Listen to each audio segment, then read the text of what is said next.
Depuis 1994, et ce n'est pas la faute de la France, pardon de le dire dans des termes aussi crus, vous n'avez pas été capable de restaurer la souveraineté, ni militaire, ni sécuritaire, ni administrative de votre pays. C'est aussi une réalité. Il ne faut pas chercher des coupables à l'extérieur. Ce n'est pas la France qui apportera la solution.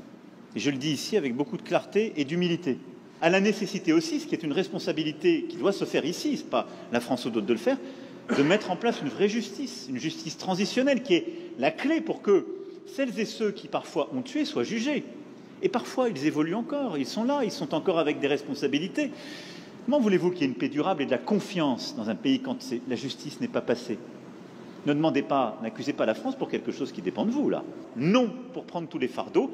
Et si on est clair, soyons clairs jusqu'au bout et assignons toutes les responsabilités, y compris les responsabilités congolaises, y compris les responsabilités de la sous-région.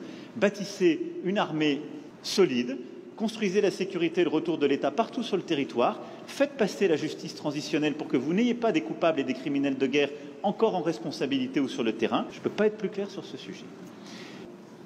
Parler d'agression, on l'a fait par des groupes qui sont d'ailleurs des groupes incluant aussi des Congolais, vous le savez comme moi.